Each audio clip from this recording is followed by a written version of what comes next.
Hi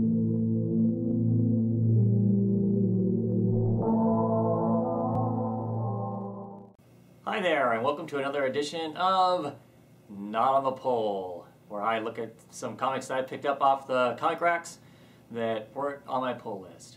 I only have two comics this time.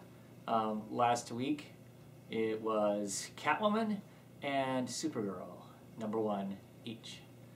First, I'm going to talk about Catwoman, written by Judd Wittek and art by Guillem March. Lot of excitement going on the internet right now about this comic.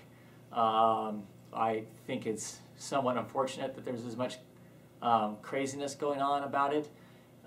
There are a few pages and panels that I can see why people would take offense to or be somewhat up in arms with, but I think they're missing a large chunk of the story that's actually, I think, pretty decent. And it's unfortunate that it gets lost amongst that. There seems to be a large level of hate for March's work. I actually think his work is quite good. It's interesting. It's dynamic.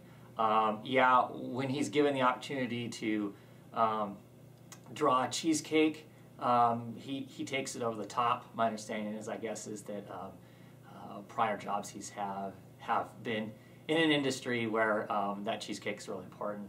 At any rate, I don't know that for sure. That's what I hear. But so when he, like I said, when he's given the chance to go over the top, he definitely goes over the top. And there's a few pages in here where that's the case. At the very beginning of the comic, I'm curious as to whose choice it was to how those panels were set. I do think it is unfortunate that in the opening scene, the panels seem to be more chest-centric as opposed to her face or other body parts as she's getting dressed. So that's unfortunate, and I'm curious if Judd was the one that made that choice under his "I'm making this comic book super sexy," or if that was March that made the choices to how the scene was cut and whatnot. I actually like the opening part beyond that, and actually I don't even mind that, other than it's, like I said, it's breast-centric, and there was no reason for that. Her not being dressed and having to hurry to get dressed, that all seems incredibly appropriate for the character. I actually thought it was amusing. The writing itself through there is entertaining, and she's going down the list. The art on the cats is fabulous. I love the look on the cats' faces. I absolutely love the look on Catwoman's face when her place gets blown up. You know, that's great. The whole interaction between Catwoman and her fence, I think, is really good writing, and I think that the art on it is also really good. It conveys a lot of feeling there and whatnot, and that's going to be an interesting relationship that I hope they continue to explore in some sense there. Middle of the comic book, where Selina's dealing with the Russian mob. That's all interesting too. We get a little glimpse into some piece of her obvious past, and how much of a badass that Catwoman can be as she slams the crap out of a guy and then beats up a few other guys as she leaves the place. Then we get to the end of the comic when Batman shows up. Obviously they have they have some sort of relationship. Obviously it's a very physical relationship. They get down and get busy to a large degree in it, and it, you know, I don't know that it actually shows them having sex. I question whether or not there's actual sex at the very last page there, because the last time I looked, neither one of them had necessarily zippers that would allow just certain parts of their anatomy to be exposed without other parts of their anatomy being exposed. But was that last page needed? I don't know that it was needed. I don't know that it took away from the comic either. I found it less of an issue than, well, not an issue. I have a 13-year-old who reads most of my comics. I was a bit uneasy about him reading this one. Not that I'm concerned about him being exposed to sex and sexual content. The words that went along with that made it a little interesting, and it wasn't necessarily a conversation that I wanted to have with my 13-year-old. Is it about how their relationship is, because it looks, yeah, interesting. But comic is rated teen plus.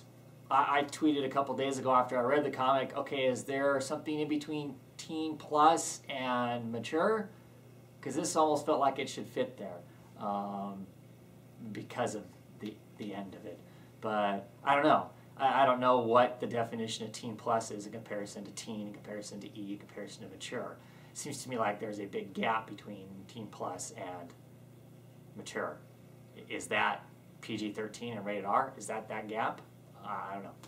Anyway, I actually, as a whole, I enjoyed most of the comic. There are parts there that I thought, like I said, that I thought were unnecessary. They could have made different choices. Was it offensive enough for me to not pick up the next issue? No. I'll be picking up the next issue just to see what goes on in it and to see how the whole thing furthers along. The reason I wasn't going to pick up this comic was because of the cover, because it is so cheesecakey, and I was concerned that they were going to make Selene and Catwoman just total cheesecake all the way through it. And that's not the case. That's not what's happened. I think everything that happened within the comic book was completely within the character. Maybe just wasn't delivered the way everybody wanted it to. But anyway, I'll be picking up the next issue. Okay, next up is Supergirl, written by Michael Green and Mike Johnson, and art by Ahmad Assur. I'm probably killing his last name. Once again, if you know any of these people or someone can help me pronounce it, please do. Why I didn't pick up this comic initially, why it wasn't on my poll, I don't pull anything that's got the super family in it. It doesn't interest me enough to want to read it. I didn't even pick up any of the other Superman titles there on my pull list, and I didn't pick them up otherwise. I may pick up Action Comics in a trade, but that's another story. Supergirl. I ended up deciding to pick this up because my 10-year-old daughter is starting to get interested in reading comics, and I thought, hey, let's pick this up and see what it's like. I was kind of enjoying Supergirl before the relaunch, so I thought we'll give this a shot, see what it's like, and see if my daughter's interested in it and what goes on. I read the comic.